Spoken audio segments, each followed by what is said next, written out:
Let's start from London, where more than 100 buses were spotted carrying adverts saying "Free Balochistan." The adverts on long buses is part of a campaign organized by the World Baloch Organization. The Pakistan government has attempted to ban the adverts and has called it malicious and anti-Pakistan. London's official transport authority ordered the removal of the advertisement from London taxis, but there are still several billboards around the city. The World Balochistan Organization claim it is against Pakistan's war crimes and human rights abuses in Balochistan, and also they claim they want freedom for Pakistan's control. And for more on this story, we are joined right now on the broadcast by our bureau chief in London, Mandy Clark, who's going to help us to decode and understand a little bit better regarding these Free Balochistan billboards, which appeared on more than 100 buses in United Kingdom's capital city, London. The movement for Free Balochistan said this is to denounce the violation of human rights happening against Balochistan activists and nationals within Pakistani borders. What you can see are the typical buses running around the city of London, and it happened that on more than 100 of these buses there were billboards quoting and reading "Free Balochistan." This is an action made by Baloch activists who are trying to denounce a human rights violation perpetrated by the Pakistani establishment against them.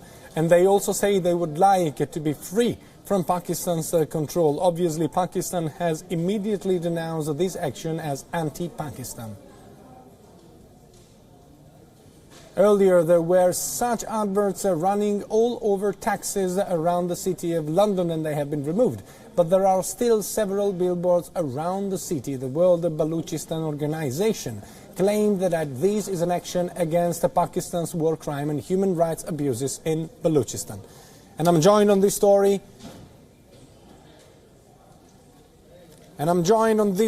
by our bureau chief in London, Mandy Clark. Mandy, thank you very much for joining us on Dispatch tonight.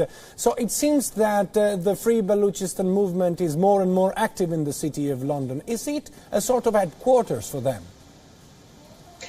Certainly, it's a very active organization. It's a small organization, but they've purposely rolled out this campaign, an awareness campaign in phases, because they did expect a bit of resistance from Pakistan. Now, they did start off with the black cabs, which, as you pointed out, were pulled because it violated Transport for London's rules about having political messages. Now, they do expect that these buses campaign might be pulled, but they can't pull the billboard campaign because it is outside of Transport for London. So it'd be interesting to find out whether Pakistan does decide to pursue this bus campaign as they did the black cab campaign and demand that it get pulled.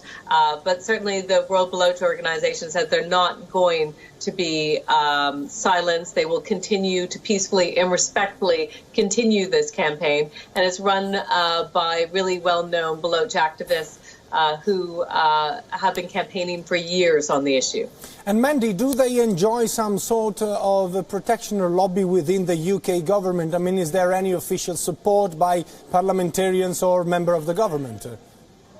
No, there's no official support for a Free Balochistan by the government at all. It is very much seen as a Pakistan issue that it must deal with it. Now, they do have support in the wider public. There are journalists that do support the World Baloch Organization and also members of the public. But as in a government response, there certainly isn't an official line that supports it.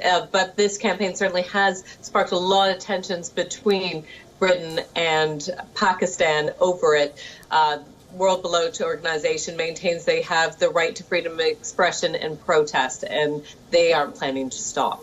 And this kind of leads me in my question, which is, are Western media, UK's media, reporting about this, or this is something going a little unnoticed, I would say, on the Western mainstream media environment? Well, it is being picked up by well-known publications like The Independent has picked up on it, and The Guardian. So those are UK newspapers that have picked up on it. But Balochistan doesn't necessarily have resonance, doesn't mean a lot to the average Londoner. So certainly it's an awareness campaign that's going to spark interest. At least that's what they're hoping. So people have simply more of an awareness of what Balochistan is and the issues surrounding the region.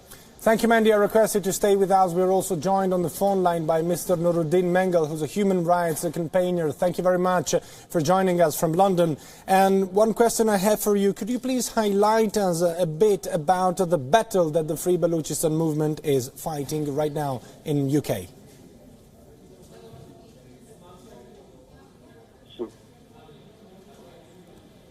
Can't hear you very well.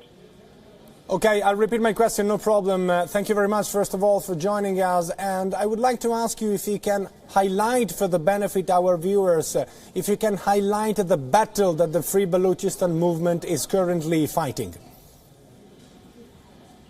Well, this has been a long struggle for rights and justice. The Baloch people have for 7 decades suffered oppression at the hands of the Pakistani government and successive military regimes that have come into power. And for the Baloch, the situation has remained continuous since the last 70 years. They've been marginalized and they've been downtrodden, and they continue to suffer every day. Enforced disappearances, human rights abuses such as extrajudicial killings take place every day. And this is something that the Pakistani government has successfully concealed. It's concealed the crimes against humanity that it has committed in Balochistan. And I feel now the time has come for the world to see what's happening in Balochistan. Obviously, Pakistan has not allowed the international press, international human rights organizations, journalists, they haven't given them access to Balochistan. So the only way to get the word out is by working at international forums and campaigns such as this to get the word across to people across the world who aren't aware of what's happening in Balochistan. This is a struggle of people who have been asking for their rights, and that has been denied. Thank you very much. This was Mr. Nuruddin Mengal, human rights activist based out of London. And also thank you very much, Mandy Clark, our bureau chief in London, for joining us on the broadcast tonight. Now, moving on, the Prime Minister of India, Narendra Modi's third day in Manila began.